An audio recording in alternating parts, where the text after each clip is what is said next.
Hello, everybody, and welcome to the Max Frequency Podcast. I am your host, Max Roberts, and on this fine and dandy episode 13, I'm joined by my friend and staff writer, official title over here, staff writer over at DigitalTrends, Tomas Franzese. Hello, Tomas. How are you? Good. You said my name right, which I'm happy about.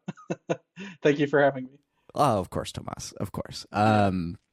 Thank you for coming and joining me. I just kind of sent you a message out of the blue the other day and said, "Will you please come talk to me on my podcast?" And you were gracious enough to join me this fine evening. I had to consult my agent and make I sure I our did, because schedules align. Yeah. you're Mr. Big Time over at Digital Trends, formerly of Inverse, humble beginnings at DualShockers. See, I was there, you were there, you have ascended to the stars. And I'm like, here, I have my own website. Welcome to the early 2000s where people started blogs. That's me. That's me over here. But we're going to dive right in to the Halo trailer because you mentioned it in the pre-show. I watched it, about had a heart attack at the volume, and then watched it. So my feelings are very raw.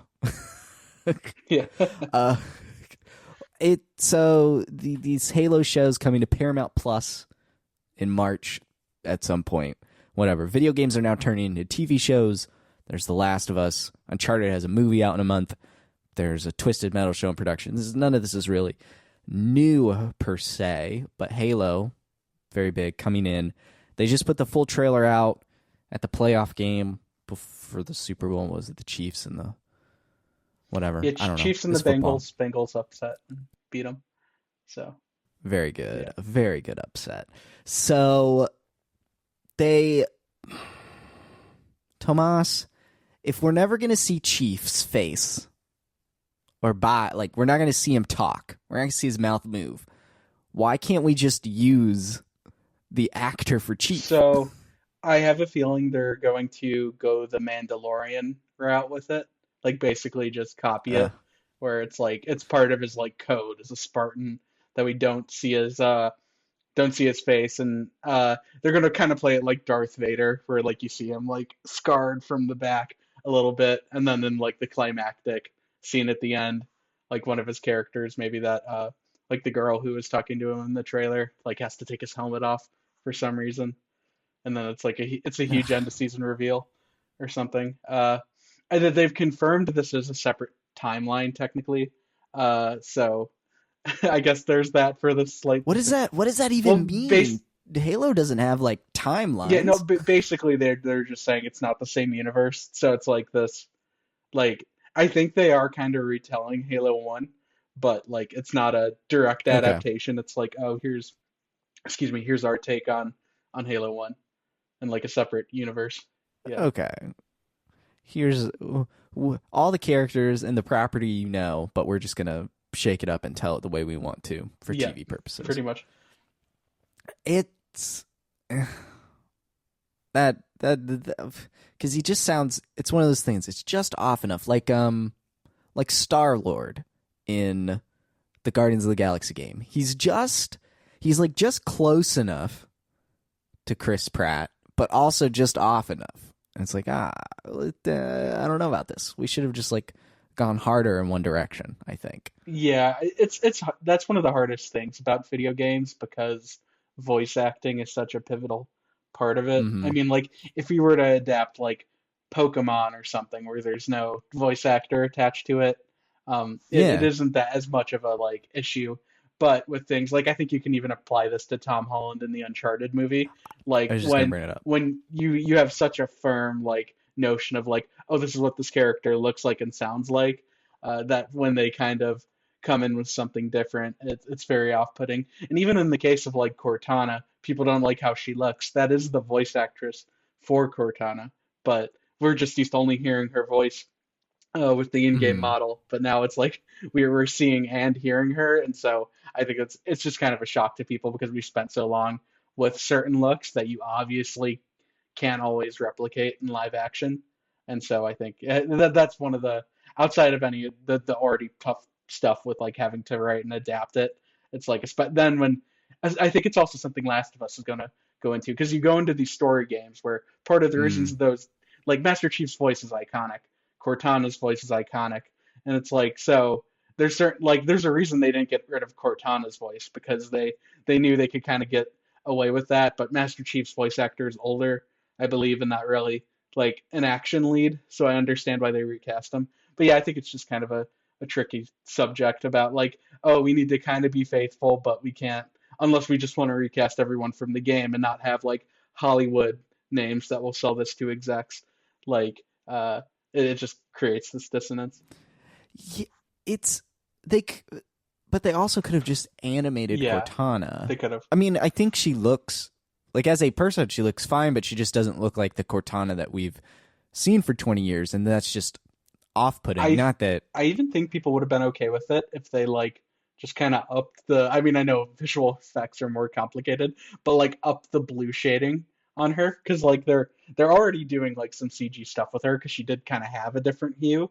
But like if you made her really blue, like I think people would be sure. like, oh, okay, it looks weird because she's the voice actress, but like okay. But I think it's the fact that like you can clearly see a skin, like a tan skin color under that when we're just kind of used to like blue skin that Yes. like you know if like the people from the Avatar movie Hmm. came out and it was just one of them was like human skin, you'd be a little thrown off. So Hmm. yeah.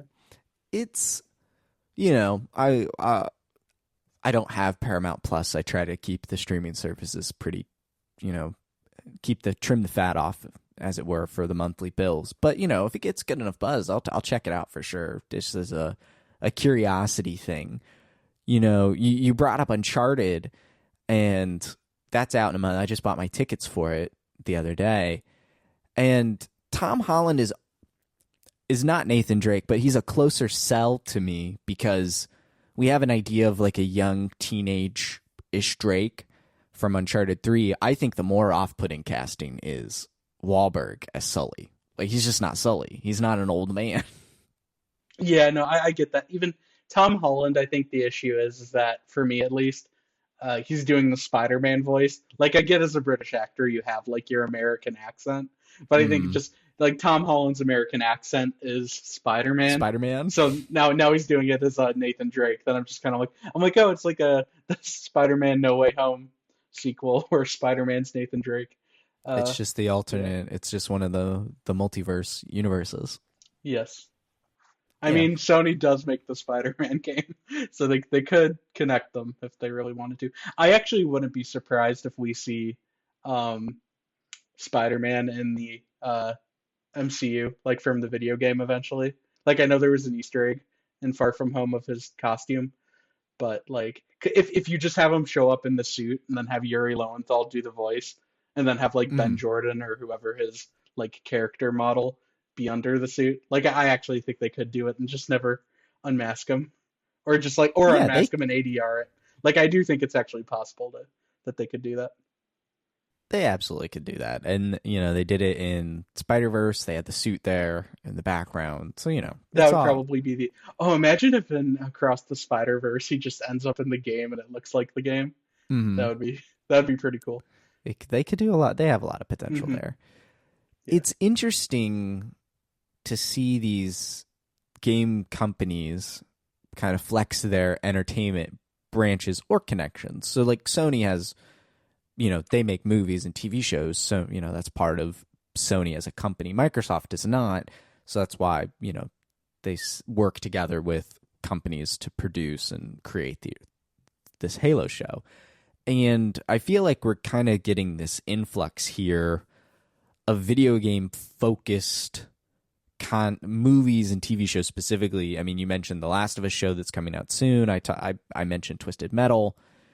Now there's Halo, and The Rock the other day was teasing a new video game movie. There's just seems to be more of Yeah. a cultural awareness of video games and wanting to tap into them for film and TV. And I'm curious to see how this all pans out for these Yeah. companies, because I feel like Sony has kind of the upper leg here because they already have these connections and relationships in place, and Microsoft kind of just is going to have to sell around. Almost like Disney sells their IP to developers to make games. It's almost like Microsoft takes their game IP and sells it to studios to make movies and TV shows.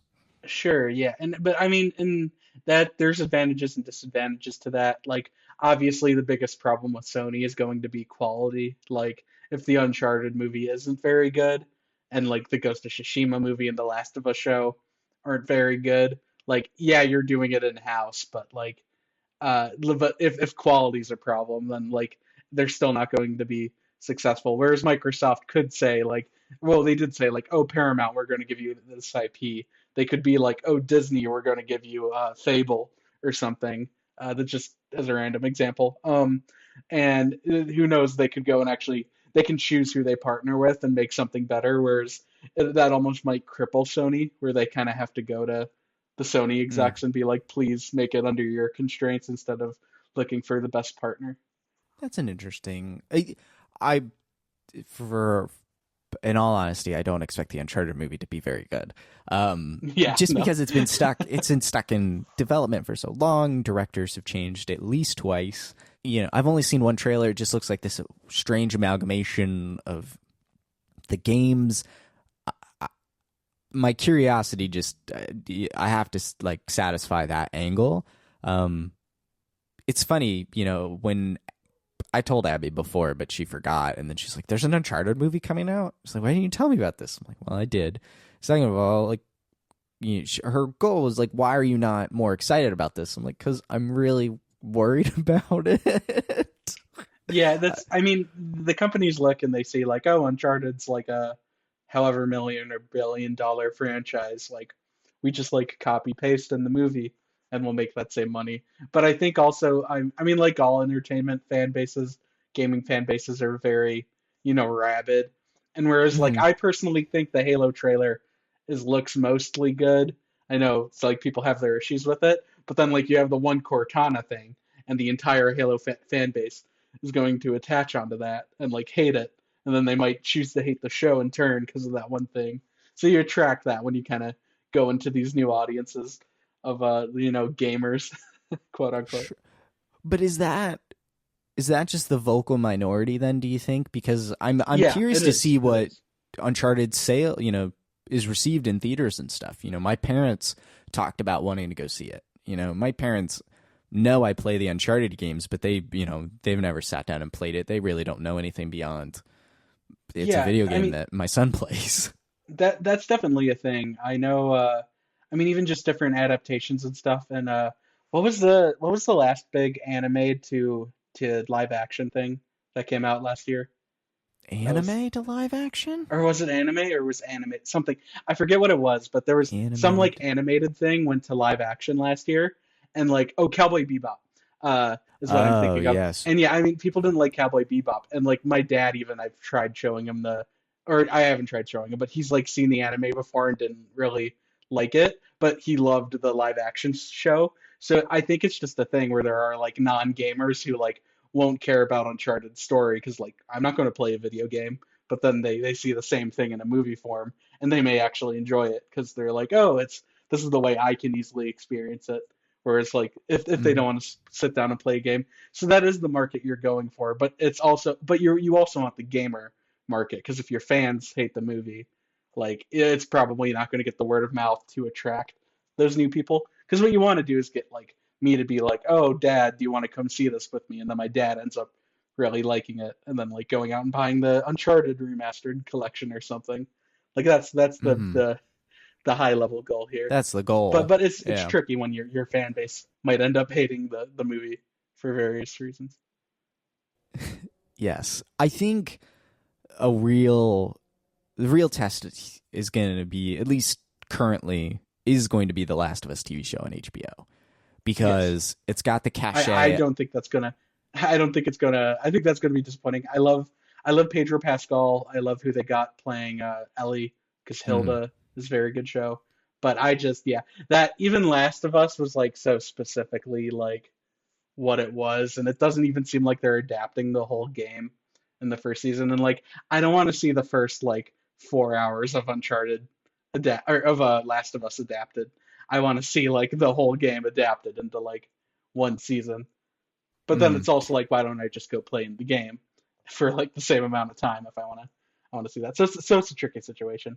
I'm curious it to see how is. that plays out. But yeah, you are right It's though that that'll be the make or break. Like if Last of Us is bad, then it may make people go like, okay, maybe not so much. it's gonna be, because it has the cachet of HBO attached to it. It's got the guy. I'm blanking on his name now. Yeah, the Chernobyl guy. Mandolin, Chernobyl guy. Neil is still attached to the project as a producer, along with the other Naughty Dog co-president, who's Eric Williams. Yes, maybe. Sure. I Yeah, don't I'm know. not sure. Now I'm blanking on it. Now I have to type it in. But this one seems to have a lot of. There's a lot of oomph behind it. Evan Wells. My apologies. I mixed How dare Christoph you? and Evan. Anyway, it's it just seems like kind of the make or break video game TV show thing right now. It could easily tie into whatever the multiplayer Last of Us game that they have been working on. So then you've got this point of a game is coming out, the show's coming out, just like Uncharted here with the movies coming out. The remaster for PS5 just came out, which is doing really big sales. The PS5 console and Uncharted itself was the top selling PS4 game. Uncharted 4 was until God of War came along. So now you see that kind of get a new breath of life here on the PS5, and God of War ironically on PC, and then Uncharted's coming to PCs. It's just like these are cash cows for Sony on the PlayStation side of things. And now we've got this coming into TV and film, and we're going to see how it shakes out. And I feel like Uncharted's not going to stick the landing, and I hope The Last of Us does. Yeah, yeah. I'm not the biggest fan of that approach because I almost think in a weird roundabout way, this almost brings us back to the licensed game days where I'm afraid, like, I think there's the rumors that like there's the new Twisted Metal and they're Mm-hmm. timing it for the show. And it's kind of Mm-hmm. like, oh, well, but then if you're telling those people like, oh, you have to get it done within like the next year and a half so we can have it ready to go with the show, like that causes crunch, that causes quality issues and all these other things. So I am curious if like Sony starts forcing that more if their quality drops because Sony's usually known for like we have a really high bar of quality and even if we don't own everything like Microsoft like when we put out a game it's like the best game of the month or year it's in so yeah I am a little afraid that if they start like rushing stuff to meet these media tie-ins that like it'll cause a drop in quality because they care more just about having a product to go alongside it like, I mean, even the Uncharted remasters, I think, were received well, but like they didn't have multiplayer. Like to me, that also should have just been like a free upgrade because they did free upgrades for a lot of the other games. All of Xbox's next gen upgrades were free. So yeah, it's just it puts these weird situations where it's kind of like I feel like we almost would be returning to the licensed game eras, but it's like first parties like making like I wouldn't be actually you know what now that I think about it, Halo's second season is probably going to line up exactly with the TV show. With the show. Yeah, now that I think about it. Mm-hmm. So there's probably going to be some cross promotion there. Yeah, that makes sense. I wouldn't be surprised if in the game you can get a set of armor from the show, or it just seems to be more and more that entertainment across different mediums is going to start merging more and more, Yeah. which I suppose creates the metaverse. I suppose I don't know, um, but which just we're going to start being berated on all sides of like Halo's over here and Halo's over there, or Uncharted's here and Uncharted's there. Twisted Metal is back, so here you go.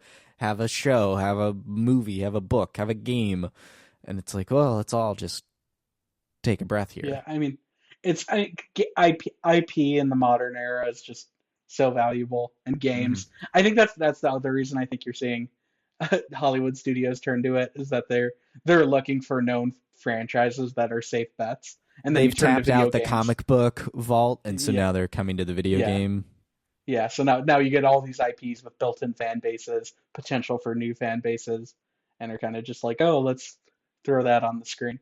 And then I mean, eventually even someone's going to come along like Disney and perfect it. It might not be Halo, it might not be Last of Us, but like maybe Illumination's Mario Bros. Movie does it. The Sonic movies are doing well, so something's yeah, going to like nail it, and then everything's going to kind of sprout and copy that. Yes, I agree. I haven't actually read / listened to the interview yet.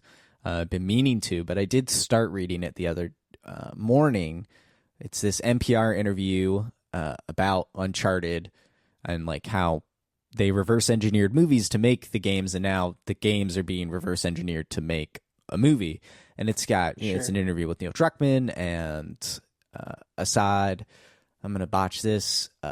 Quizzlebash. He's the head of PlayStation Productions, and quote, "We've got 10 shows and films in development in total on PlayStation Productions." So they've got, I mean, they're really seeming to leverage their own IP to make shows and movies, and we know of at least 3 of them. 4? What's the 4? Metal, Ghost of Tsushima, Ghost. Last of Us, and Uncharted. Thank you. And then you got a War they got to have in the works because that did so well. Horizon, there's probably something in the works.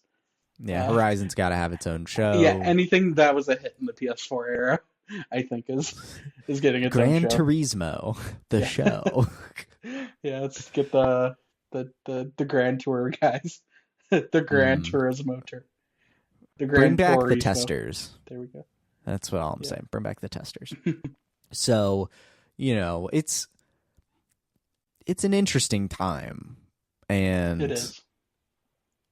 We'll see how Halo works, because I guess Halo has also been in its own development kind of rut for a very long time, and it's coming out here in 2 months. They've been that and Gears of War. I've heard for like the last decade they were happening, and Gears of War still is like nowhere to be found, but we got Halo, so.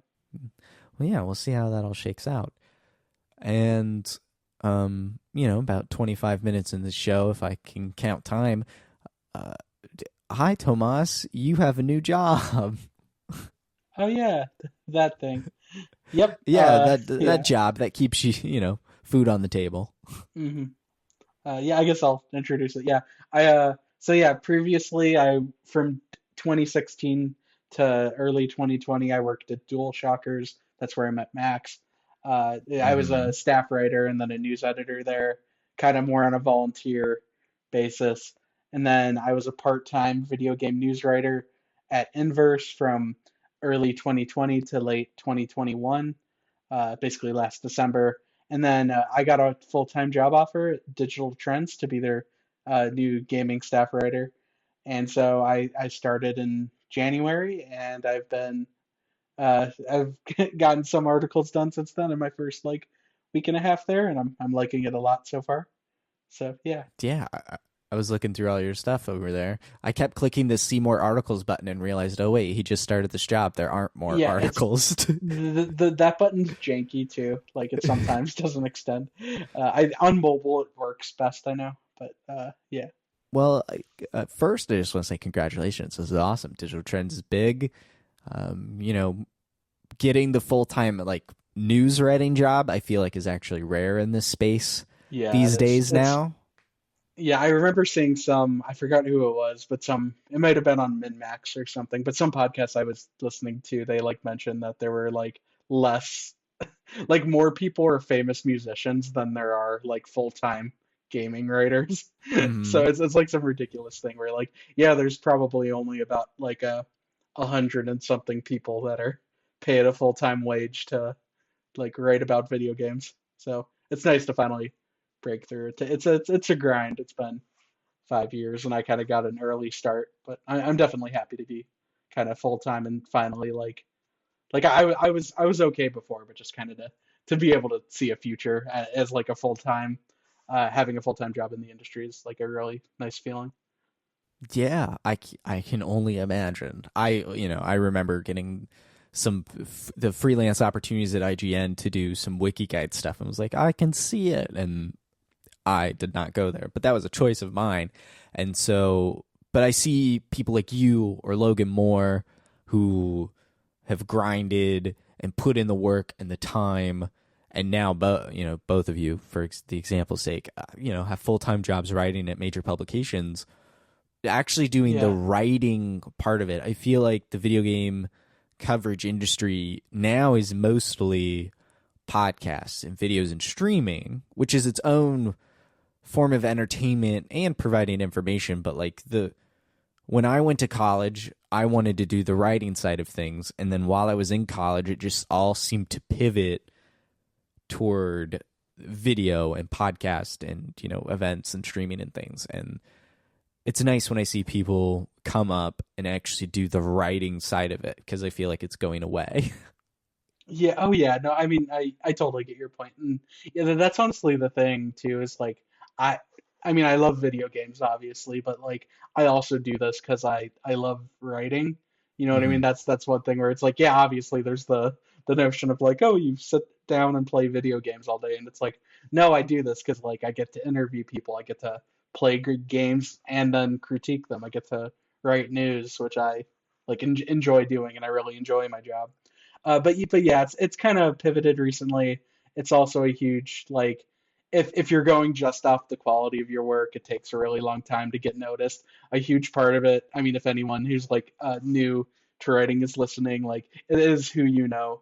Like you got you Every you're job is about who yes. you know. Yes, but I mean even more so than like other industries. Like if you want to go full time, like be friends with somebody who is full time at a publication. Like because that is one thing I wish I kind of knew earlier on. But I mean, I do also like that I didn't, because it meant I also kind of got the work ethic and work quality in. Because I know people burn out because like they don't spend enough time like honing the writing part of it.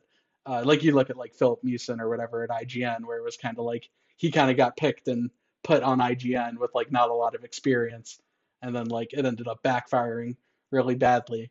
So yeah, I just think it's like obviously who you know is a very big part of it, but also just like get to the point where you're confident in your work.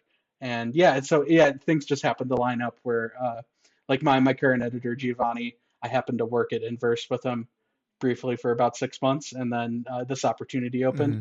And because I knew him, but also because my work was of high quality, like I was able to interview and get the position. So yeah, I think it's just you got to grind for a long time until you know enough people have enough good work, and then you apply to something, and then you happen to get noticed, and then you happen to get interviewed, and then you're hopefully not ghosted by a month, which happens in the industry, unfortunately. Uh, and so, It happens. It yeah, happens so everywhere. yeah, that's basically my route. But yeah, like I said, so it's kind of be good to finally be over the hump of all of that. Where like I'm here, and then and like I am full time. Excuse me, I am full time writing about games at a website. So yeah, it's nice to finally to kind of be at the summit, and then look and be like, oh, that's the larger Yeah. mountain of IGN over there. But I'm just gonna stake my claim on this summit for as long as I can. Yes. It's super great to see. I'm one of the things that I've kind of observed, and I don't think it's like an astute observation. Like, oh, look at me, I have had an epiphany about the industry.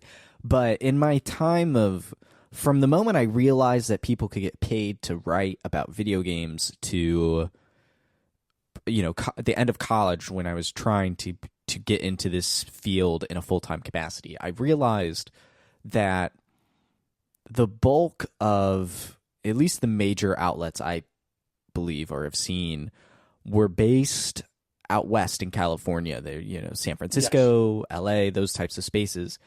And part of the job was moving there to that location. And Oh yeah, I had to move for DigitalTrends. I mean, I lived in when I worked at DualShockers and Inverse, I lived in Virginia, and mhm. then and Virginia actually has a couple now with Washington Post and Axios, but I didn't. I applied to those and didn't get those. But then I ended up moving to Chicago for DigitalTrends because I couldn't work in Virginia for that. So, Well, like that yeah, was that's actually the other tough thing is that like. Uh, I'm not going to share like exact details, but this isn't the highest paying career yet. They like want you in all these like major expensive cities. So then there's also a whole like privilege aspect to it where it's like it's a bunch of white men doing it because they can they have the means and can do mhm. it. So yeah, I just I am happy to see it kind of getting more decentralized recently, where like more places seem open to remote work. Well, that was, I kind of had been hoping that there were a couple of moments where I thought kind of signaled that the games industry can move out of major cities, and particularly the West Coast. There was about a year and a half where Danny O'Dwyer moved to the East Coast. When he and his wife, they had a baby, and they kind of moved out there, and he did no-clip documentaries from the East Coast for about a year and a half. And I thought, wow, this is moving out of this well of locations and developers and resources to do the same type of high-quality interviews.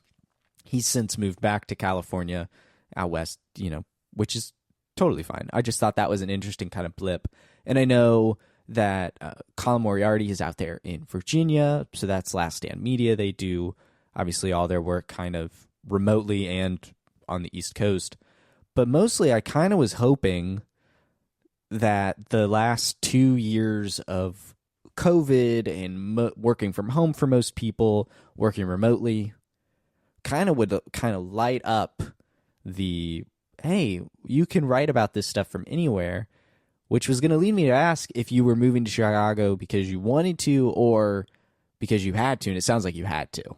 Well, yeah, I had to. I mean, it was also a mix. Like, I have friends and family here, so like Sure, I didn't mind moving, and like I was also at the age like I was still living with my parents, so it's kind of like full-time job coupled with moving out, going to a city I'm familiar with. Like a lot of things just happen to line up well. But yeah, I mean it's tough because I mean I'm sure there are a lot of people also in my situation, but like if I moved to New York or like LA or San Francisco for a job, like I wouldn't know anyone or anything out there. Mm-hmm. Like I visited those cities before, but I've never lived there, whereas I've lived in Chicago before. So Okay. yeah, it's tough, and I don't see too much reason it shouldn't be decentralized. Like I get there's like tax issues and different stuff with that. So, but still, I think I've always worked remotely. It is a job that can be worked remotely, and I do think there is a benefit to being in the office from what people have said. But yeah, I just think with sites like IGN, it's also a way to kind of, I don't want to say gatekeep, but like, you know what I mean? Like if you, once IGN gets someone, they like get someone and they're out there and like they just moved to LA for this job. So they're going to be dedicated to that job. Uh, so yeah, I think it's kind of that situation. And then obviously it's tech. Like most tech companies are in New York and like SoCal. So you're going to be in those spots. That was one of the factors for myself when I realized that at least working in the industry in the traditional sense was not for me, because by the time I was out of college, I had graduated, and a few months later I got married. I had met my wife in school, and then we got married. And so suddenly moving to San Francisco was not just a me decision, but an us decision. And when you take the range of a salary of a writer for a website like that, and then you put it in one of, if not the most expensive city in the United States, it's just, and you're on the complete opposite side of the country from all of your family, at least in my particular case. It just, that's untenable. It's just not a smart thing for us to do, and it doesn't just impact myself. But I'm curious to see what the fallout of this is, and the fallout of COVID. It sounds really dark, but it's an interesting, I think the last 2 years have really forced companies to look at and assess, and maybe not. I know in particular, Walt Disney World, at least where the parts that I work in, remote is not really like a option to choose. Once the company deems it safe to go back in, we'll be in. And clearly we could do our job for the past 2 years. And so it's interesting to see what companies aren't willing to give up and what will be, because there are benefits to being in the office, but there are also, it's one of these gives and takes on both sides. And you look at the events and streaming, like E3, or let's just say like revealing games in June, because what is E3 anymore even? But that whole dynamic has changed over the past couple of years, or Gamescom and other events. in the fall and winter. There's been a pivot, a shift, and I think a part of that should be the coverage of it. And we'll just see kind of what happens. Yeah, no, it's a very interesting time, and I do think I think that's also one reason you are seeing more independent creators rise, because Mm. like there are, and even all the YouTube channels, like 'em or hate 'em, all those YouTube news channels, like I'm sure those were people who in a world where you had the capability to work from anywhere might have ended up writing for a major website, but because of where they were located or who they didn't know or whatever, they ended up like doing it themselves. And I mean, and you can always do it itself yourself, like you have this and your website and everything. Mhm. Uh, but yeah, it's just kind of a weird, complicated industry that I think is a bit more stressful than most people would think at a glance. So is Digital Trends offices they're in downtown Chicago? Yeah, it's still like I'm fully remote right now, but Sure. they have offices in Portland, Chicago, and New York, and then I maybe some other places I'm forgetting. But yeah, so like they eventually they'll have an office here, but currently I'm remote, just living in Chicago. Cool. Have you been just to the office in general to grab anything, or they've handled No, your I have not yet. onboarding entirely Like remote? it's still closed. It's like it's COVID. Like no one's Mm. back in Oh yet. yeah. Oh, I Yeah. fully get it, especially in big cities. Here in Hmm. Florida, it It's it doesn't Florida. exist, I guess. Yeah. So you Hmm. depending on where you are, Chicago Yeah, no, doesn't my seem like it's necessarily in like Florida. Virginia is kind of like that now too, Okay, so it's just creeping up the East Coast here. pretty much. All right. Uh, scrolling through some of the stuff you've written, your first piece looks like it was a review for Rainbow Six Extraction. No, it was actually the Microsoft Blizzard thing. There's two Oh, it more under was that. Yeah, you have to. Yeah, I'm not sure if the page extender is working, two but yeah, days. that just Oh, happened to that's right. line. You were saying the button's not working. Yeah, yeah. But yeah, my first one was the your biggest questions about the Microsoft Activision deal answered. That just happened to like literally the week I started, like I mean, the Tuesday before my first day writing, where I got kind of online and Microsoft acquired Activision, so basically right out of the gate, I like reached out to people, and it was the first thing I wrote was like this big feature about like the biggest gaming news of all time, maybe. So yeah, certainly, top certainly one five. of them in Yeah, our lifetime. yeah. Let's just use it. Let's just pivot right into that because that's one heck of a story to break. Your first week on the job at an Well, I didn't break the acquisition story. well, you know what That would have been no, you didn't that would have break the been news, another but thing. like the story broke, and then it's Sure, like, yeah. Oh yeah, no, it was a hell of a coincidence. I know there were like when people I worked with at Inverse saw that was my first thing, they were like, "Oh my God, what a first week!" Kind of just yeah, go like you right into definitely that. had stuff to write about. It was not a boring, slow week Hmm. in the news cycle. Yeah, So by the time this episode, like around the time we're recording this, and by the time it should be out, it'll be roughly 2 weeks since the news broke. But Microsoft had announced that they were going to acquire Activision Blizzard sometime here in 2023 for the cool amount of, what was it, $68.7 billion. That's with a yep. B. An entirely all cash deal. That is basically just Microsoft going to the bank of Microsoft and saying we would like to take half of our money out and give it to this company instead, which just is mind boggling. Like, do you write a check? Like, I don't understand how that part works. But they've announced that they're going to buy Activision Blizzard, which means a lot of things. There's a lot of implications, there's a lot of angles, and there's been a lot of Yes. discussion. And I've kind of been sitting and thinking and marinating for 2 weeks here. And I wanted to talk to someone about it. And I thought, why not the guy who wrote your biggest questions about the Microsoft Activision deal answered, to come and help work through this? There's a lot to kind of go through here. And so, I mean, let's start with I want to say the Call of Duty, unionization, that kind of angle of it. So obviously Activision owns Call of Duty, they own Candy Crush, World of Warcraft, Overwatch, Diablo, etc., etc., etc.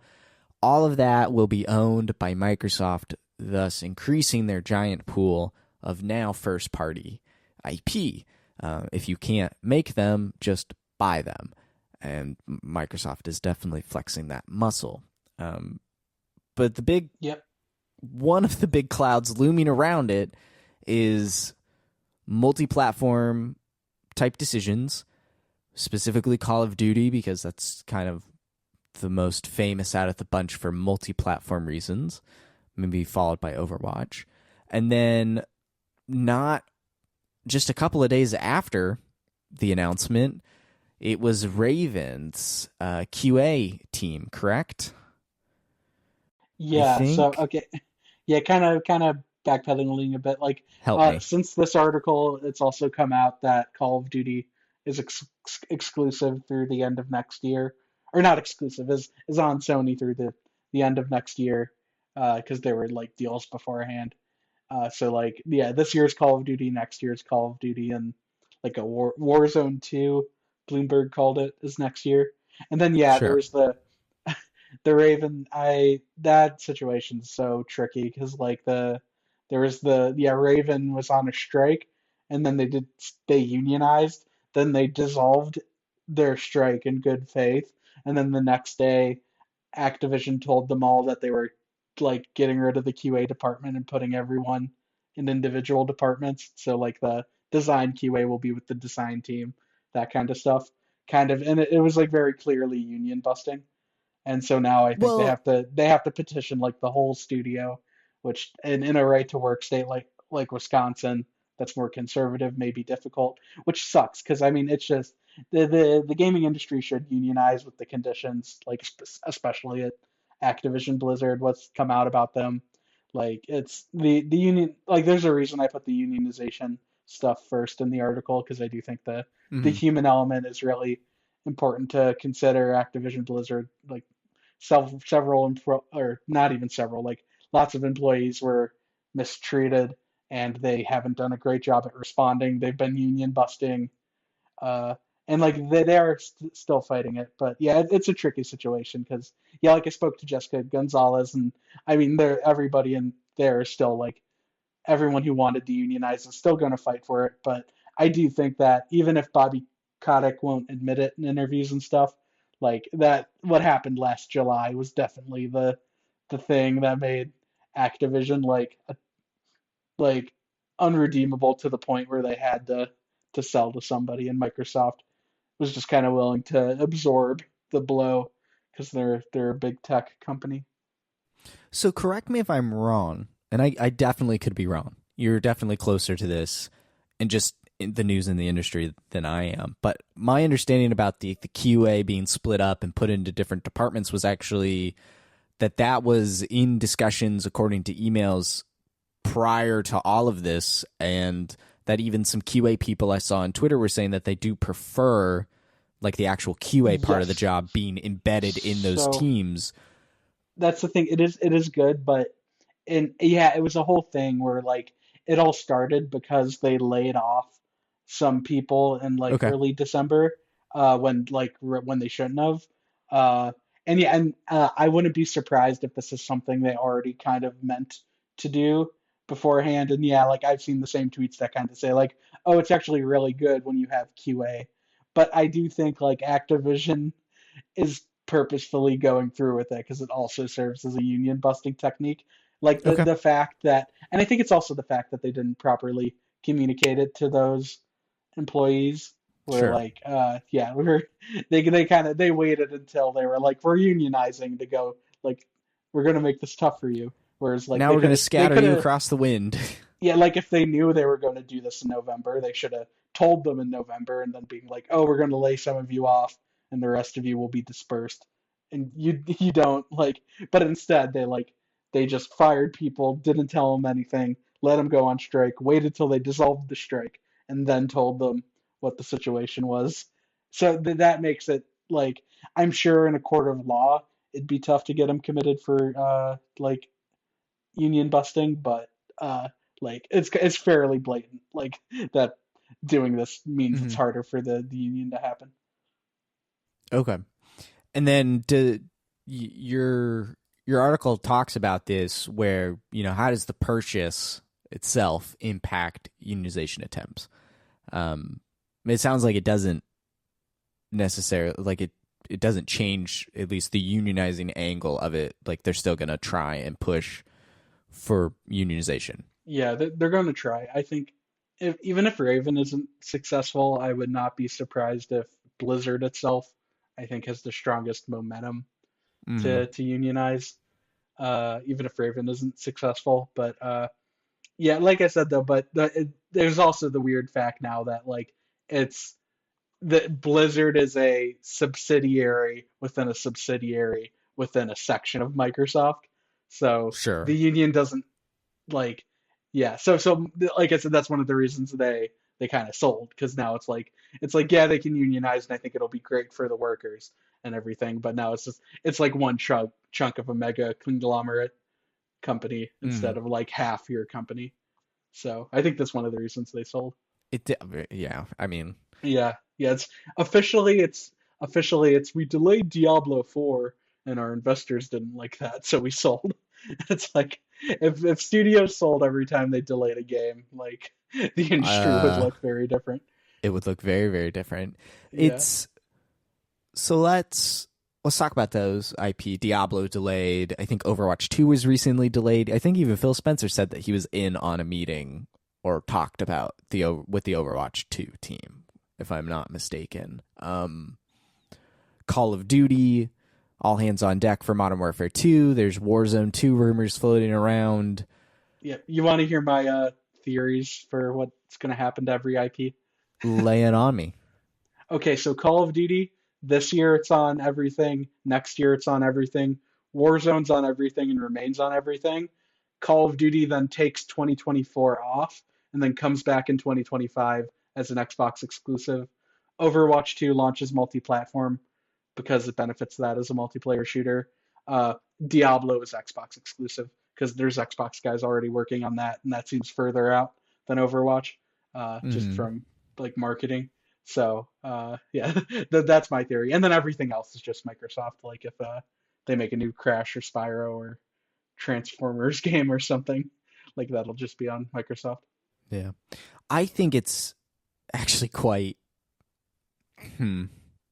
I was going to say silly, but I obviously don't handle multi-million/billion-dollar corporations. But when people wonder, are these games going to be exclusive or stay multi-platform, I feel like it's silly to think that they are going to stay multi-platform. I mean, when you spend $68 billion, like you want those games on your platform. Now, Yeah, the interesting kind of loophole you you could have is the Game Pass xCloud angle of it, where it's not necessarily platform in the hardware sense, but platform in the service sense. And oh yeah, you're going to be able to play. I mean, it's even a thing like you're going to be able to play the Call of Duty 2022 or 2023, I should say, because that's when the acquisition will be. But yeah, like if it's a new Call of Duty Black Ops like 6 next year or whatever, um, you're going to be able to play that on your phone, like via the cloud on Game Pass and stuff like that. And it's even if Call of Duty stays multi-platform, like if your day one Game Pass title, like that's where people will go to play.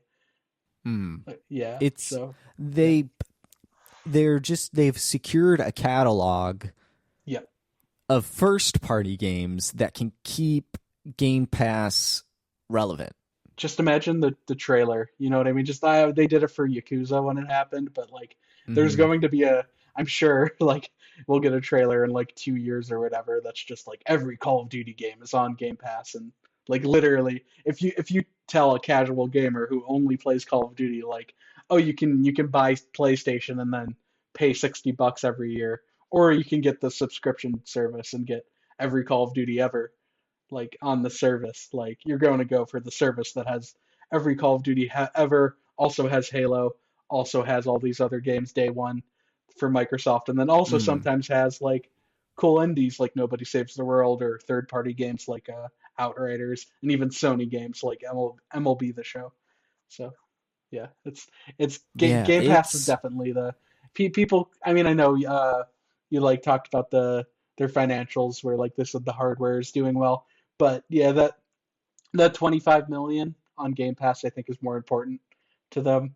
Where like the console's obviously important because it's the machine you play the thing on, mm, but like it is like they want as many people on that service. Like they want it 1-to-1, where like everyone who owns an Xbox like has Game Pass.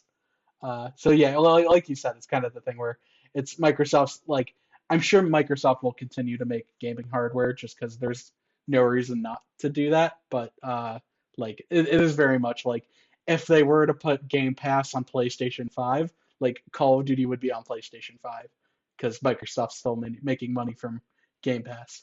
So and like well, I they've think kind of made that clear. Like you can sorry, I'll let you speak soon. But yeah, you look at the precedent, like with what they've done with Bethesda. Like I'm pretty sure this is going to play out similarly. It's like multi-plat stuff stays multi-plat. Everything else is like on on Game Pass wherever Game Pass is. mm, I Logan used this phrase with me the other day. This expression that Call of Duty, for the sake of discussion, could be the Trojan horse to get Game Pass on PlayStation.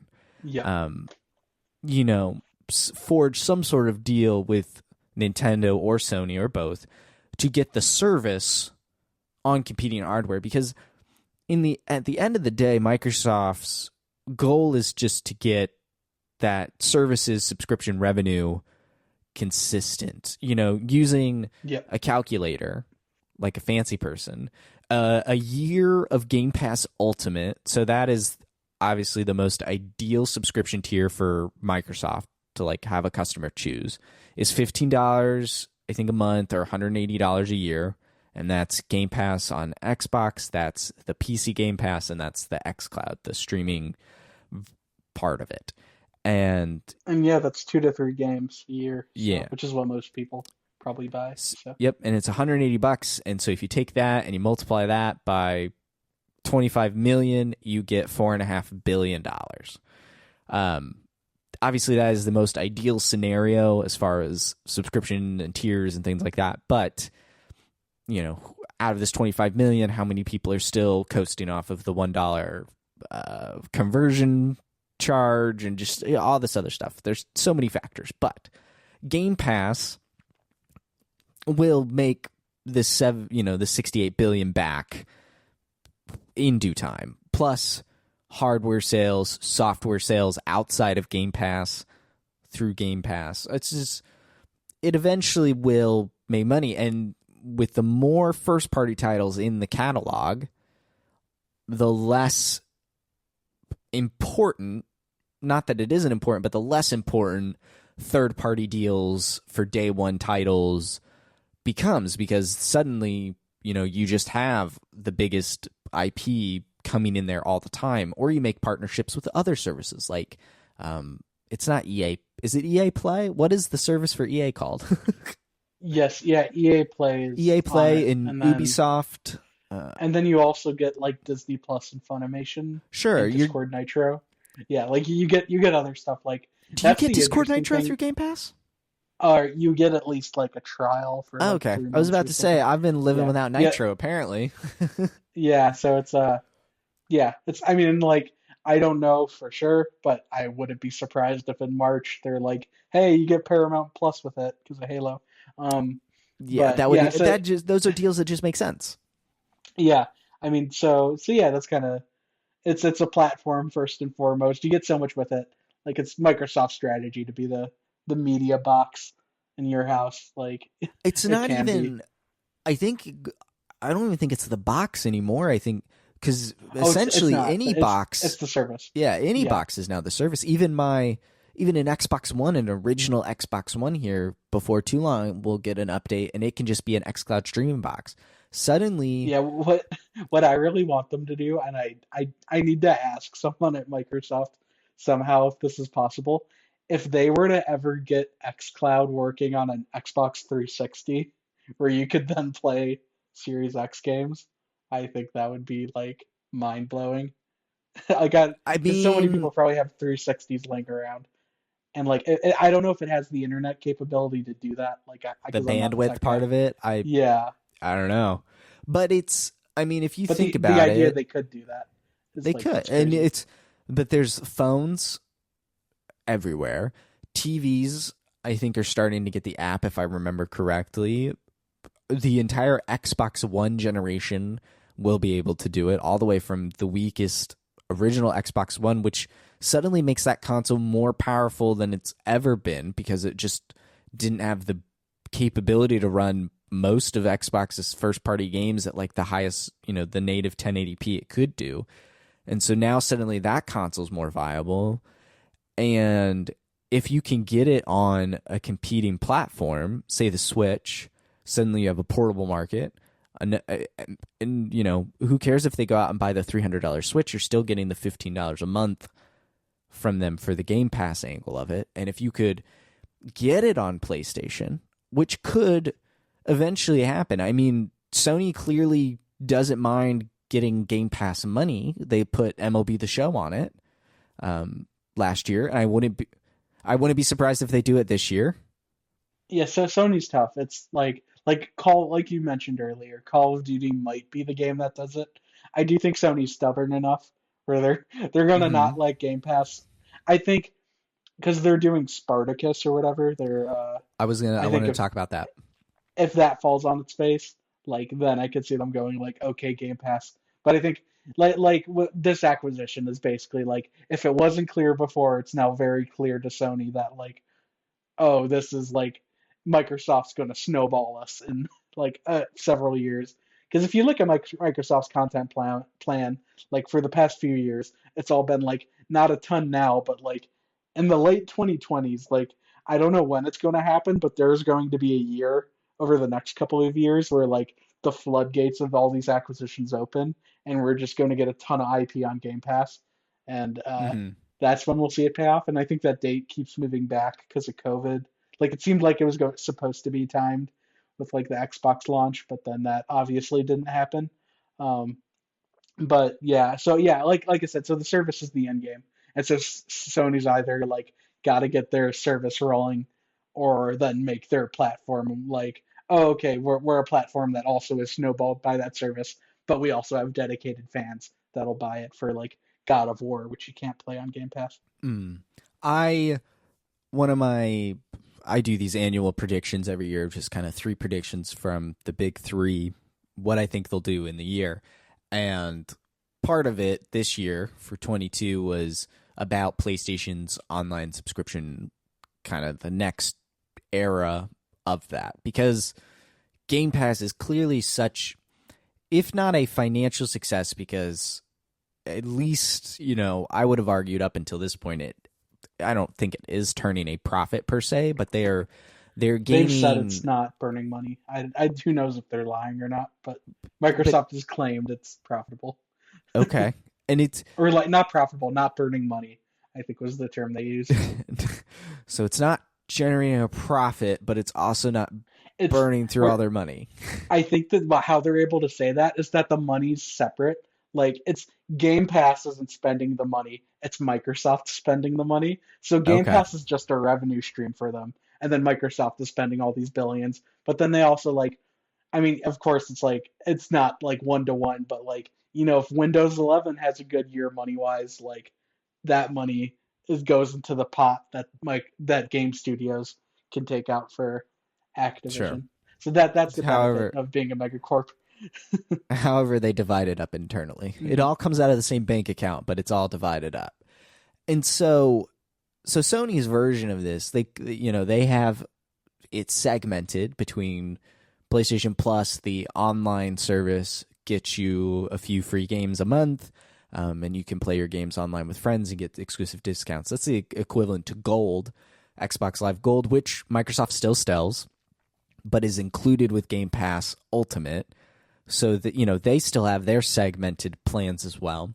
And then there's PlayStation Now, which is kind of the xCloud / Game Pass version of the service, which is a library of games, first and third party games, that you can stream. And, the last time I tried it was in a beta on the PS3 with the Puppeteer, and it did not run well, but that was, again, beta at launch PS3. Here's the thing, too, though. It's PlayStation Now, and I think the biggest benefit of the subscription rebranding is that PS Now, I don't own it, but it doesn't require the cloud anymore except for PS3 games. Mm-hmm. You can just get PS Now and it works like Game Pass, where it's you can just download these games on your PS4. Sure. But I think those early years of PS Now really hurt it, where people it got that stigma as a bad game streaming service. So yes. People don't understand that it's the closest thing they have to Game Pass. So I think it needs a rebranding. Yeah. And so I still think it needs day one games to truly compete with Game Pass, but Sony won't do that because, like I said, they're stubborn. I could see it though. I could see the day one first party game thing. In exchange, so what do they trade off here? Is they could have fewer third party games or fewer third party day one games. Examples of Back 4 Blood was day one on Game Pass, or what was that most recently? Another one that was big. It was anyway. Rainbow Six. Thank you. Instead of those sorts of deals, they could still have third party games, of course, but they have their own games are day one, and Sony leverages their quality, which, is definitely higher than Microsoft's, at least for their first party launch, their games and stuff. Also, though, depending on your audience, if you're looking for a multiplayer game, Halo is clearly the option, but Halo is also free, so maybe that's not a great example. And so it's just interesting market of Sony needs to rebrand, repivot their services because they offer the same types of services, but it's confusing. There's just no brand necessarily recognition, especially the PS Now side of it. It has a negative stigma to it from those early years, but it essentially functions just like Game Pass does. Logan used it for our God of War season and had no problem running PS3 games on his PS5 through the cloud. Now, those are PS3s in some building somewhere running these games, which is wild to think about, because no one has cracked that cell processor.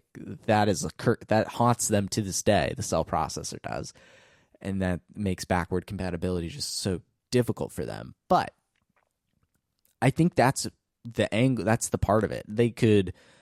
They may not have PC titles day one. They're clearly more comfortable with PC titles. It's essentially they've realized kind of the money they're leaving on the table. We've got, what is it? It's Days Gone, technically Death Stranding, God of War is now back, Horizon Zero Dawn, Uncharted's coming. Clearly they're more comfortable with it. Will Ragnarok come out to PC day and date with the console release? No. They will leverage their platform first and then rake in the money on PC later. Eventually, maybe those could be closer. They made the purchase of Nixxes last year, PC Port Studio. They now have that kind of capability in-house, which is good for Sony to have that. So maybe this is something we see more common going forward here, more PC titles day and date with their PS5, PS4 counterparts. Could PSVR 2 hook up to PCs?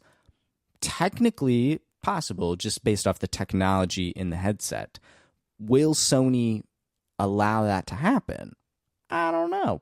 Probably not, which would be really unfortunate from that angle. It's just, this is an interesting time where Microsoft is leveraging their strength of money and smart decisions that garner the goodwill of consumers and are just the right types of moves. When you sit down and look at it, the most accessible console to their own back catalog of games is the Xbox, which is the youngest out of the big three hardware providers today, which is just baffling. And leaning into that has been great for them. And now they're leveraging their billions of dollars to just buy the library, instead of producing it in-house, because producing these things in-house is hard. I think they've learned that a lot over the last generation. I think someone's probably made this analogy before, but it's Disney Plus versus Netflix, I think is kind of the way to look at it, where it's like one of Interesting. them soaking up everything they can and acquiring enough stuff to be first party, whereas the other one might not have as much overall. Like kind of like you were saying, I think how the Sony service is ultimately going to work is going to be like, okay, we may not have as much day one stuff, but like if you want the highest quality games, they're on the streaming service. You know what I mean? Mm. Like if their focus is like let's get the most critically acclaimed games on our streaming service, like that's the approach that I think could draw. Because like I mean, obviously, if you look at hardware numbers, like PlayStation is beating Microsoft.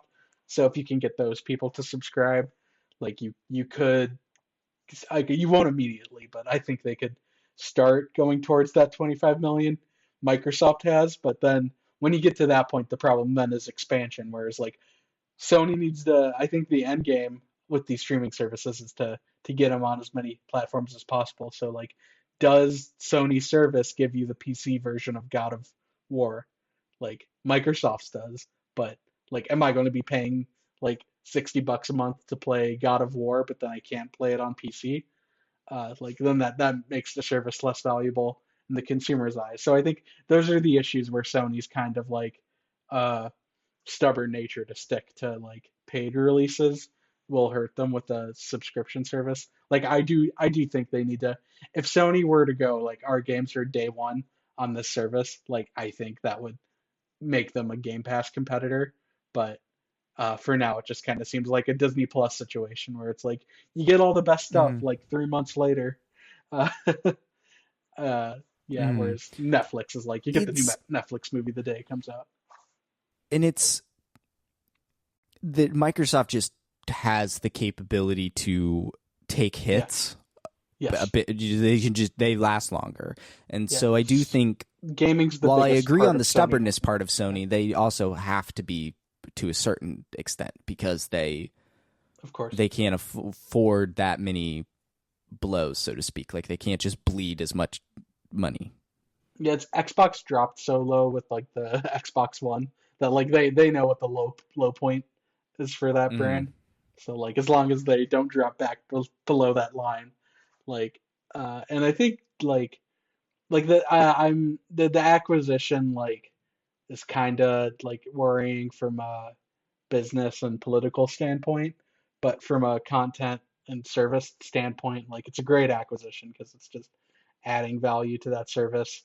Like I do honestly, like I know it's a meme, but like Game Pass is so good. Like these subscription services for games are really good. Like I even like Stadia. So like Do you have I Stadia? still do, yes. I have a Stadia controller and like Chromecast and stuff. I don't have the service. Um, Yeah. I've Yeah, but had a it's few free months, but I haven't. I don't pay for it actively. mhm. And yeah, like I don't think physical media or paid releases will go away, but like just like it hasn't, it's made like Netflix and all these streaming services, like they've made the market smaller, but they haven't like killed theaters or DVDs. Like I think it's going to be the same way where Mm. like you people will still like if you want the best experience playing a Sony game, like you will buy a PS5 and then buy a physical copy of God of War Ragnarok and play it like that. Uh, but like if you can then tell somebody, oh well, you can like pay for this service and then play God of War Ragnarok on your phone, like that gives the service more value. Hmm. I think it's going to be a very interesting year to see that play out, especially with the Spartacus rumors from earlier in the year, or was it late in December? I don't recall, but It was last year. it was last year. The Xbox has done a lot to steer the ship from the Xbox One era. Phil has taken this, what was thought to be a sinking ship, to now a ship whose captain, is it Sachi Nadella? Yes, Yeah, I think it's Satya like Nadella. Yeah. Willing to spend half of their cash on hand into the future of gaming. And there's a reason they Phil Spencer got a name change to CEO of Microsoft Gaming. Like it's like it is I think where Microsoft's basically betting like we do say like, oh, it's like just a small part of a bigger business, but I think like the advantage I think Microsoft has over like Amazon or Google is that like Xbox I think is like a big boy at the table now where it's like well, oh, they we got have the Windows and then years we of have Microsoft. experience. Yes.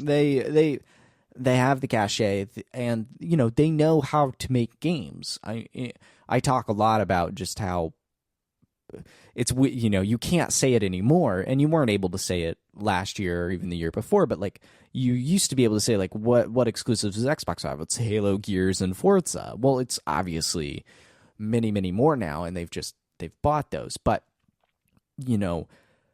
they are betting big on the future of entertainment and people and their own technology because they're using their cloud streaming and server technology, Azure, to like push xCloud. So like Microsoft is got this vertical integration to this insane level where now, because they own so many studios, they design the hardware and the back end, and they have such a foothold in the PC space, not so much on the store side of it. You can buy your games on the Microsoft Store, but like Steam is dominant, and the Epic Games is coming in and is stirring that pot there.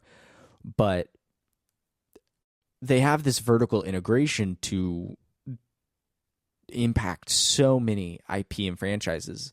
Nadella's comment in like their press release announcement was, quote, "Gaming is the most dynamic and exciting category in entertainment across all platforms today and will play a key role in the development of metaverse platforms," end quote.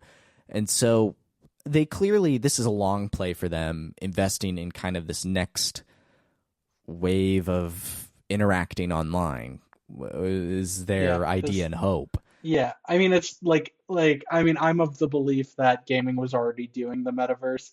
And so for a company like Microsoft, like if they I don't think that Microsoft's really going to like double down on doing like the like, oh, it's a metaverse kind of thing. But I think if that's how you frame it to your investors, it looks better. Where it's kind of you go sure, like, that's a hot word right now. It's that's exciting. You could call Halo a metaverse, like Halo Infinite, like because I go on there and I hang out with my friends. Like I know like I think Fortnite is it's Fortnite. I think is like the shining example where like I think what makes it a true metaverse. I know this is a tangent. Is like there's like a non-violent way where your avatars in the world can meet. Like technically I think is like what qualifies it as a metaverse. But I mean like Microsoft has multiple multiplayer games that do that. Like if they wanted to, they could make a Halo mode like that where your characters just kind of like walk around in a section. Like you could say Back for Blood's hub is a metaverse because you can see each other there. So like like I said, so to me metaverse is like a nebulous term used to mostly just court investors. But it's just I think that's kind of speaking to the rising value of gaming, where Microsoft sees like, oh, investors like metaverse. We already have all these metaverses right here. We can acquire more by spending our budget on Activision. So they basically just double down on IP, and then you're when you own everything, you're bound to get the next Fortnite eventually. Eventually, if you just spend it all, you'll eventually get something out of it. Mm-hmm. Yeah, and I think this is the end game with the service is like it's I don't necessarily want to say it's like quality over quantity, but it's like when you have quantity, there's bound to eventually be something that hits on it. And I think you've seen the hits like Halo Infinite's done like 20 million players. I think they've said like Halo's been a huge hit, and it's free to play, and it has like a monetizable battle pass that's controversial, but I'm sure it's making buttloads of money. So like, and when you have the most expensive game engine developed, you want your money back. Yeah, and once the deal is complete, like all that Call of Duty money is going to go into Microsoft's bank. All of the Diablo and Overwatch money into Microsoft's bank. All the So Candy Crush money. yeah, oh yeah. Candy Crush That's is the two other thing. billion a Yeah, year. yeah. So yeah, that's the thing. It's like, I mean, it's gonna, even if it doesn't pay back through Game Pass, like Microsoft is going to see that money somewhere. Hmm. So that's what makes such like a, that's why they're willing to go like, okay, let's empty out like a lot of our money, because then they know like a bunch is going to come back in, and then the hope is that that's then sustained, so then you're making even more, and then you have, then the money coming in is from a source here investors like, so then investors will go like, oh, metaverse NFTs, and then you'll just be doing well. Hmm. And it's a service, so it's not finite. Game Pass will never quote unquote be outdated hardware. It will just move on to the next thing. It's all being handled on a back end. Instead of buying a console every 7 years, you're just paying for a subscription for 7 years, and they make way more money off of you that way than the one, $400, $500, $300 fee that you pay once every 7 years. And so it's just keeping income coming in. Yeah, And oh yeah, it's steady. It's yeah, it's that steady stream of revenue versus like multiple quick hits. And I see, do think like, and I mean, people still like. I think that's why the option won't go away, because like Microsoft doesn't mind if I go out and spend $60 on Halo Infinite, like because I want it physically. Like they're still making money when I do that. They don't care if I play Psychonauts 2 on PS4. Like they're still making money when I do that. Like yeah, they're making a bit less than played natively through Game Pass, but like it's that's where Microsoft gets scary. It's just because they have their foot in so many pots, where it's like it's their feet in so many pots, where it's just kind of like it's going to be a thing where like they don't really care where the money's coming from as long as it's coming from this source into to them. So it's just kind of mhm. like cast as wide of a net as possible. That's as attractive to people as possible, and then you're like I said, you're bound to catch something eventually.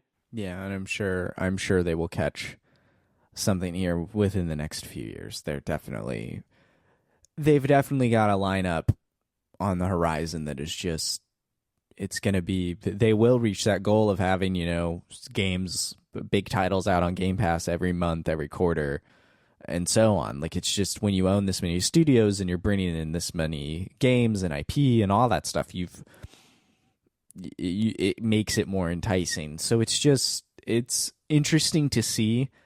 Personally, I'm curious if I will eventually become a like consistent subscriber. I currently have Game Pass now because I did the whole like transition. I had about 3 years of a transition from gold to ultimate because I thought, hey, Halo's coming out at launch of the Series X. This will be great.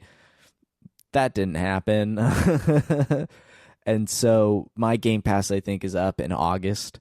And I plan to let that run out personally because Xbox is my Xbox exclusive console. I play my third party stuff on PlayStation, and there's not really games on Game Pass that I want to play, which I know I'm very much in the minority on this, but I'm But not like, in what's your favorite non-Sony or Nintendo franchise? my at least the one on Xbox. I would say Forza, and that just came out, and I used Game Yeah, Pass to play like a few hours of it. exactly. So yeah, when the next Forza comes out, like they're hoping that even if it's just like, oh, I'm going to get the $1 deal, like Hmm. they hope They you hope they get the resubscribe. dollar out of me, but Yeah, it's or you go out and pay them $60 for the new Forza, which is or if probably like what I'd do. if that game for you was like Final Fantasy, like then you go like, oh, Final Fantasy's on Game Pass, like let me go there. So Well, really, what it'll be, Tomas, is the Indiana Jones game. That's what I'll do yep. it. Oh yeah, that's you'll see more IP like that. Because Hmm. yeah, like I said, it's a gaming. I don't think is as bad as film, where it's like an IP matters. But like because I do think there's enough indie games and new IP still happening in games. But like now you're going to see those Hollywood games on Game Pass where it's like they did. There was like a Space Jam game on Game Pass last year that no one talked I about. remember that. Yeah, there was like and then yeah, like you mentioned, there's stuff Indiana Jones. There's stuff that would tie it into IPs that then the the big businesses and the suits at those businesses. Like Disney's going to look at that and be like, oh yeah, I want to put my Star Wars game on Game Pass because like that's the subscription service. Just like Mm. people at first with Netflix were like, before they made their own, were like, oh yeah, it makes sense to put my movie on Netflix because it'll like I'll make money from that. So yeah, that's where Microsoft wants to be. It's like they're fine if you unsubscribe for a bit, but like what whenever you need to go back to Daddy Microsoft to play Call of Duty, they'll be there, and you're either going to pay They'll them be there 60 bucks, waiting, just or hoping. you're going to renew your Yeah. subscription, and then maybe just happen to play 50 games on their service, which looks good as data to their partners. So Yep. And it in the end they win. So it's yep, welcome you to know dystopia, everyone. yeah. If you had told me back when I was graduating high school when the Xbox One was launching that this is where they'd be today, I could not have. I would not have believed it. It is an amazing turnaround. It's a great story. Just to see it from Microsoft and from Phil, and it's an exciting time to see where the whole industry is going because what we talked about. What will Sony do? Will Nintendo just be out here in this island doing nothing, or will they let the Game Pass ship come and dock at the Nintendo Island and come and go as it pleases? Who knows? It's exciting to see. This year is going to be big, especially around the summertime with E3 or whatever it is, Summer Game Fest or what have you. And every trailer is going to say, launching on Game Pass, day and date on Game Pass. Yeah, you saw that last year. Like Mm-hmm. last year, I think it was literally like Diablo 2 remastered and one other game were the only other games, and Battlefield were the only games not on Game Pass And in now that whole Diablo 2 presentation. will be on Game Pass. Yes, yeah, and EA and Battlefield 1942 will get added whenever it comes to EA Play. So like, yeah, that is the end goal. Where like in 2023, or I'll say 2024's E3, like they can fill that with IP from them, from Activision, from Bethesda, from partners in publishing, and then just from like other random deals or indies. Like so yeah, they basically went to like from Xbox has no games to like, okay, we may not have the games like Sony has. Like that's the other thing is like even with everything Microsoft's go acquiring, like a Sony game is still going to be a Sony game when it comes out. Like I'm sure Mm-hmm. when God of War Ragnarok comes out, it's going to be huge and all of that, and it's going to be like amazing and 10 out of 10s and stuff. Uh, but it's like Microsoft doesn't need to put out 10 out of 10s a year. It needs to put out 10 8 out of 10s that are cooperative games you play with your friends, and then you increase revenue and subscriptions. Yeah, they're definitely blazing their own trail, and it seems like a lot of people are going to have to follow that trail. It's not like we can go out here and do this. We have to do what they're doing, and so it's this generation is off to a very great start and an exciting one at that. So I'm excited to see where it's going. Thanks for joining me, Tomas. Yeah, no problem. It's great to be on here. We haven't talked like this in a bit since like the color splash thing. So No, we anytime, haven't. I'm open. I just want to say again, congratulations on the new job over at DigitalTrends. You're crushing it, dude. You're one of the people I know out here who's actually doing the job. Like you've been at it here for. You just tweeted the other day. Was it 6 years? You joined Twitter, and that led to you Yeah. being at DualShockers. So yeah, it's not my 6 years is in May, but yeah, just for a fun story to end on. Yeah, I joined Twitter on a whim in January 2016 when I was a junior in high school, just because like there was some assignment we did in class that had funny answers, and I just like was like, oh, I'll post these, and then on a whim I decided to follow DualShockers, who I just like had happened to find the year before when I was looking at gaming news. And then I just happened to see them tweeting like, "Oh, we need writers." And then I was kind of persistent with that. And so then I got hired, and then I've been at it for 5 years. So yeah, that was since like May 23rd, 2016, when I was still in high school, was when I started writing about games. But yeah, so it's just kind of a weird thing where it's like we're like obviously that was supposed to happen because it was where I ended up. But it is just kind of funny to think like that's why I tweeted that was just kind of the thing. Like the Twitter anniversary notification popped up, and I'm like, oh yeah, if I hadn't just like decided to do this, like who knows what I'd be like. I do think I still would have ended up working in games somehow because I think I did want to from an earlier Sure. age, but like joining Twitter then is kind of what like was able to set the path I would follow. Yes, Twitter changes lives. Don't let anyone tell you Yeah. otherwise. Yeah, no. That's not a Twitter endorsement, but just Twitter's role in my path. Yes, the little blue bird or white bird on a blue background. It's very exciting. Congratulations again, and thank you for your insight here for this Microsoft Activision Blizzard acquisition. I really appreciate it. Why don't you tell the people where they can find you online and where to check you out? Sure, yeah. So on Twitter, I am just my name at Tomas Franzese, TomasFranzese. Uh, it's mostly work related stuff I'll post there usually. Mm, Sometimes just like opinions or takes on stuff. Like I've been tweeting about the NFL playoffs a bit, but you can follow me there. And then also if you want to read my work, you can just type in Tomas Franzese dual shockers or inverse. You can find all my articles from those. And then if you go on Digital Trends to the gaming sections, uh, and or just type in Tomas Digital Trends, you can find just my work. Uh, Currently, I'm at Digital Trends. So yeah, go to Digital Trends if you want to read what I'm doing, basically. And then my Twitter for perfect. everything else. So Awesome.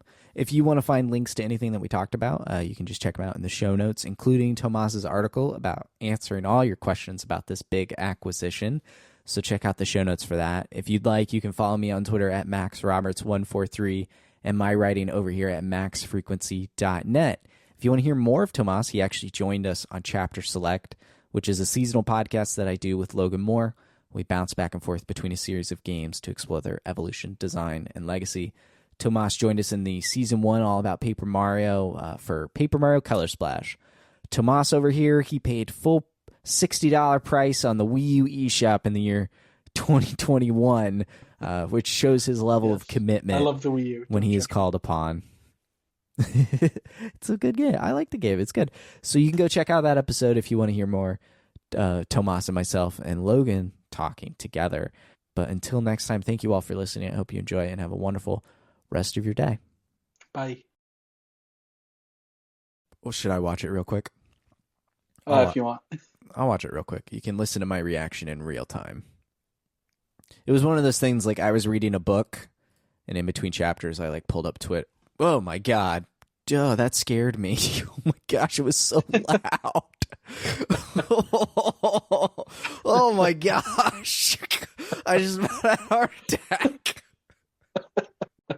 Yeah, when I was waiting, I was playing Pokemon, and my controller vibrated on the table, and I wasn't expecting it, so I was like, "What?" Oh my gosh! Holy smokes! All right, volume's down. All right, Mm-hmm. I'll watch this now. Good God.